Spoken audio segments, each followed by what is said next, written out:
പാറ്റകളുടെ കള്ളങ്ങൾ ഓരോന്നായിട്ട് പൊളിയുകയാണ്. കഴിഞ്ഞ ദിവസം ഒരു വീഡിയോ വളരെയധികം പ്രചരിച്ചിരുന്നു. അതായത് ഡൽഹിയിലെ വിദ്യാർത്ഥി പ്രതിഷേധത്തിനിടെ ഒരു പോലീസ് ഉദ്യോഗസ്ഥൻ തന്റെ ജോലി വേണ്ട എന്ന് വെച്ച് വിദ്യാർത്ഥികൾക്ക് വേണ്ടിയിട്ട് ഞാനിതാ CJPയിൽ ചേരുന്നു എന്ന് പറഞ്ഞ് യൂണിഫോം ഒക്കെ ഇട്ട് വന്നിട്ട് തൻ്റെ വസ്ത്രങ്ങളിൽ ഉണ്ടായിരുന്ന ബാഡ്ജുകളും അല്ലെങ്കിൽ ഗവൺമെന്റിന്റെ എംബ്ലങ്ങളൊക്കെ വലിച്ചു പറിച്ച് നമ്മുടെ അഭിജിത്തിന്റെ കയ്യിലേക്ക് കൊടുക്കുന്നു. അഭിജിത്ത് മൈക്കിൽ വളരെയധികം ആവേശത്തോടെ പ്രസംഗിക്കുകയാണ്. നമുക്ക് വേണ്ടി, വിദ്യാർത്ഥിക്ക് വേണ്ടി അദ്ദേഹം സ്വന്തം ജോലി ഉപേക്ഷിച്ച് നമ്മുടെ ഈ പ്രൊട്ടസ്റ്റിൽ പങ്കെടുക്കാൻ വന്നിരിക്കുകയാണ്. അദ്ദേഹം ശരിക്കും നമ്മുടെ വിദ്യാർത്ഥികളോടൊപ്പമാണ് എന്നൊക്കെ പറഞ്ഞിട്ട് ഭയങ്കരമായിട്ട് ആവേശത്തോടെ സംസാരിക്കുകയൊക്കെ ചെയ്തിട്ടുണ്ടായിരുന്നു. ആരാണ് ഈ പോലീസ് ഉദ്യോഗസ്ഥൻ? ഇദ്ദേഹം ഉത്തരാഖണ്ഡിലെ ഒരു കോൺസ്റ്റബിൾ ആണ്. ഷേർ സിംഗ് എന്നാണ് ഇദ്ദേഹത്തിന്റെ പേര്. ഇദ്ദേഹം ഒരു പോലീസ് കോൺസ്റ്റബിൾ ആയിരുന്നു. നിലവിൽ അദ്ദേഹം സസ്പെൻഷനിലാണ്. അദ്ദേഹത്തെ ഡിസ്മിസ് ചെയ്യാൻ വേണ്ട നടപടികൾ ഉത്തരാഖണ്ഡ് ഗവൺമെന്റ് കൈക്കൊള്ളുന്ന സമയത്താണ് ഇയാൾ ഇപ്പോൾ ഈ പ്രൊട്ടസ്റ്റിൽ വന്ന് പങ്കെടുക്കുന്നതും സംസാരിക്കുന്നതും. അതായത് ഇദ്ദേഹത്തിന്റെ ഉയർന്ന പോലീസ് ഉദ്യോഗസ്ഥർ ഇതിനെക്കുറിച്ച് വ്യക്തമാക്കിയിട്ടുണ്ട്. നമുക്ക് ആ സംഭവത്തിലേക്ക് വരാം. ഡൽഹിയിലെ ജന്തർ മന്ദറിൽ പരീക്ഷാ ക്രമക്കേടുകൾക്കെതിരെ നടന്ന പ്രതിഷേധത്തിൽ ഷേർ സിംഗ് എന്ന് പറയുന്ന ഇദ്ദേഹം വരുന്നു. യൂണിഫോം ഇട്ടുകൊണ്ടാണ് വരുന്നത്. അവിടെ നിന്ന് അദ്ദേഹം സംസാരിക്കുന്നു. അവിടെ നിന്നുകൊണ്ട് അദ്ദേഹം കുറെ കാര്യങ്ങളൊക്കെ പറയുന്നുണ്ട്. അതായത് ചോദ്യ പേപ്പർ ചോർച്ചയെക്കുറിച്ച് സർക്കാരിനെ അദ്ദേഹം ചോദ്യം ചെയ്തിട്ട് പറഞ്ഞത് ചോർന്ന പേപ്പറുകൾ പലചരക്ക് കടകളിൽ വരെ ലഭ്യമായിരുന്നു എന്നൊക്കെയാണ്. എന്നിട്ട് കോക്രോച്ച് പാർട്ടിക്ക് പൂർണ്ണമായിട്ടുള്ള പിന്തുണ ഇയാൾ പ്രഖ്യാപിക്കുകയും ചെയ്യുന്നു. 2009 ബാച്ചിലെ കോൺസ്റ്റബിൾ നമ്പർ 118 ആയിട്ടുള്ള ഷേർ സിംഗ് ഹരിദ്വാർ ജില്ലയിലെ പതാരി സ്വദേശിയാണെന്നും പിത്തോറാഗഡ് ജില്ലയിൽ ജോലി ചെയ്തിരുന്ന ഇയാൾ 2026 ജൂൺ 28 മുതൽ അനുമതിയില്ലാതെ ഡ്യൂട്ടിക്ക് ഹാജരാകുന്നില്ല എന്നും Kumaon inspector general of police Nivedita ഇപ്പോൾ മാധ്യമങ്ങളോട് വെളിപ്പെടുത്തിയിരിക്കുകയാണ്.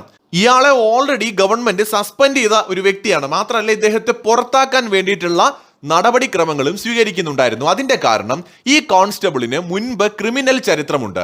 ഇയാളും മറ്റൊരു സഹപ്രവർത്തകനും കുപ്രസിദ്ധ ഗുണ്ടാ തലവനായിട്ടുള്ള പ്രവീൺ വാൽമീകിയുമായി ചേർന്ന് സംഘടിത കുറ്റകൃത്യങ്ങളിൽ പങ്കാളികളായിരുന്നു. അവർ നിരപരാധികളെ ഭീഷണിപ്പെടുത്തുകയും ഭൂമി തട്ടിയെടുക്കുകയും ചെയ്തിട്ടുണ്ട്. 2025 സെപ്റ്റംബർ 15 ഇയാളെ അറസ്റ്റ് ചെയ്തിട്ട് പോലീസ് ജയിലിലടച്ചു.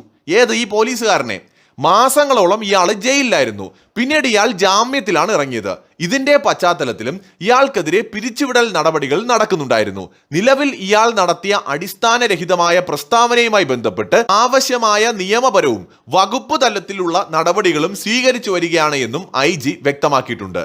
അന്തർ സംസ്ഥാന ക്രിമിനൽ സംഘമായിട്ടുള്ള വാൽമീകി ഗാംഗുമായിട്ട് ഇയാൾക്ക് ബന്ധമുണ്ട് എന്ന് അന്വേഷണത്തിൽ കണ്ടെത്തിയിട്ടുണ്ട്. ഭരണപരമായ കാരണങ്ങളാൽ 2025 സെപ്റ്റംബർ 8 ഷേർ സിംഗിനെ പിത്തോറാഗഡിലേക്ക് സ്ഥലം മാറ്റുകയാണ് ചെയ്തത്. വകുപ്പ് തല നിയമ നടപടികൾ നിലനിൽക്കെയാണ് ഈ സ്ഥലം മാറ്റം. 2025 നവംബർ 7 ഉത്തരാഖണ്ഡ് ഹൈക്കോടതിയിൽ നിന്ന് ജാമ്യം ലഭിക്കുന്നതിന് മുമ്പ് ഷേർ സിംഗ് 2 മാസത്തോളം ജുഡീഷ്യൽ കസ്റ്റഡിയിലായിരുന്നു. മോചിതനായ ശേഷം ഏകദേശം 7 മാസത്തോളം ഇയാൾ വീണ്ടും ഡ്യൂട്ടിക്ക് ഹാജരായില്ല. ഏപ്രിൽ മെയ് മാസങ്ങളിൽ കുറച്ചുനാൾ ജോലിയിൽ പ്രവേശിച്ചുവെങ്കിലും പിന്നീട് അനുമതിയില്ലാതെ വീണ്ടും ഇയാൾ വിട്ടുനിന്നു. മനോവിഷമം മൂലമുള്ള മാനസികാരോഗ്യ പ്രശ്നങ്ങൾ ചൂണ്ടിക്കാട്ടി ഷേർ സിംഗ് ചില മെഡിക്കൽ രേഖകൾ സമർപ്പിച്ചിരുന്നു. എന്നാൽ പ്രാഥമിക അന്വേഷണത്തിൽ ഇയാൾ പറഞ്ഞതെല്ലാം കള്ളമാണെന്ന് തെളിയുകയും ഇയാൾക്കെതിരെ അച്ചടക്ക നടപടികൾ ആരംഭിക്കുകയും ചെയ്തു. അനുമതിയില്ലാതെ ജോലിയിൽ നിന്ന് മാറി നിൽക്കുക, ക്രിമിനൽ സംഘങ്ങളുമായി ചേർന്ന് പ്രവർത്തിക്കുക, ഗുണ്ടാ സംഘങ്ങളോടൊപ്പം പ്രവർത്തിക്കുക തുടങ്ങിയ നിരവധി കുറ്റകൃത്യങ്ങൾ കണ്ടെത്തിയിട്ടുണ്ട് ഇയാളുമായി ബന്ധപ്പെട്ട്. അതായത് കൊലപാതകം, വധശ്രമം, തട്ടിക്കൊണ്ടുപോകൽ, പണം തട്ടിയെടുക്കൽ, അനധികൃതമായിട്ട് ഭൂമി കയ്യേറൽ തുടങ്ങി നിരവധി കുറ്റകൃത്യങ്ങളിൽ പങ്കാളിയായിട്ടുള്ള ഗുണ്ടാ തലവൻ പ്രവീൺ വാൽമീകിയുടെ ക്രിമിനൽ സംഘത്തിന്റെ ഒരു ഭാഗമായിരുന്നു ഇയാൾ. അതുകൊണ്ട് തന്നെ ഇയാള് ഒരു സാധാരണ പോലീസുകാരനല്ല. ഒന്ന് ആലോചിച്ച് നോക്കണം.